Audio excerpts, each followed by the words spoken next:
আবারও একাদশে ফিরছেন রিশাদ হোসেন। ইসলামাবাদের বিপক্ষে প্রত্যাবর্তন করবেন টাইগার লেগ স্পিনার। আগের ম্যাচের একাদশ থেকে বাদ পড়বেন একজন। পরিকল্পনা বদল আসতে পারে লাহোর কালান্দার্সেরও। দলের মধ্যমণি হবেন রিশাদ হোসেন। সব মিলিয়ে টাইগার লেগ স্পিনারকে নিয়ে কেমন হবে লাহোরের পরের ম্যাচের একাদশ, সেটাই জানবো রিপোর্টে।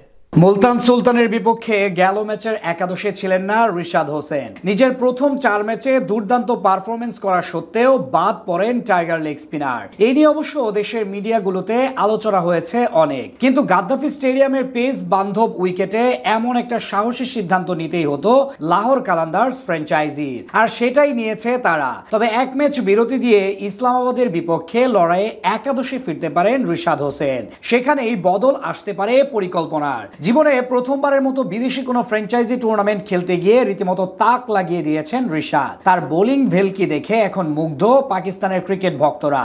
এবারকার পিএসএল এ এখন পর্যন্ত 4 ম্যাচ খেলে একটাতে উইকেট শূন্য থাকলেও বাকি 3টাতে ছিলেন দলের সেরা বোলার। এমনকি করাচি কিংসের বিপক্ষে জিতেছিলেন ম্যাচ সেরার পুরস্কার। সব মিলিয়ে 4 ম্যাচে তার ঝুলিতে উঠেছে 8 উইকেট। তবুও মুলতান সুলতানের বিপক্ষে গত ম্যাচে লাহোর কালান্দার্সের একাদশে জায়গা পাননি এই ক্রিকেটার। তবে ইসলামাবাদের সাথে ম্যাচে দারুণ সম্ভাবনা রয়েছে তার। এই ম্যাচে অবশ্য তাকে অন্তর্ভুক্ত করতে বড় রদবদল আসতে পারে কালান্দার্স একাদশে।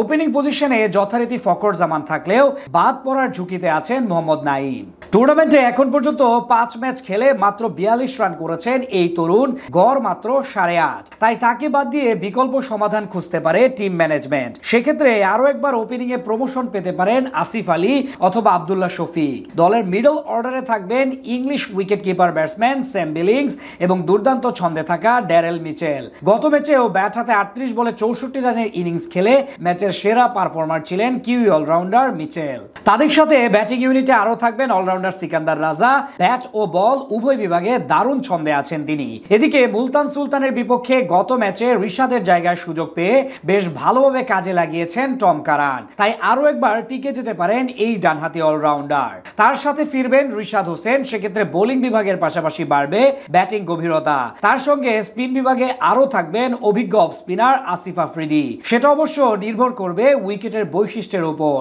এছাড়া পেসার হিসেবে থাকবেন পাকিস্তানের 2 স্পিড স্টার শাহিন শাহ আফ্রিদি এবং হারিস রাউফ। অধিনায়ক শাহিন দুর্দান্ত ছন্দে থাকলেও এখন পর্যন্ত প্রত্যাশা অনুযায়ী পারফরমেন্স করতে পারেননি হারিস রাউফ। 6 ম্যাচে 10-এর উপরে ইকোনমি রেটে নিয়েছেন মোটে 5 উইকেট। সব মিলিয়ে বলা চলে ইসলামাবাদ ইউনাইটেডের বিপক্ষে আগামী 30 তারিখ নিজেদের সেরা একাদশ নিয়ে লড়াইয়ে নামবে লাহোর কালান্দার্স। এর আগে টুর্নামেন্টের প্রথম ম্যাচে মুখোমুখি হয়েছিল এই দুই দল। সেখানে অবশ্য 8 উইকেটের বড় জয় পেয়েছিল ইসলামাবাদ ইউনাইটেড।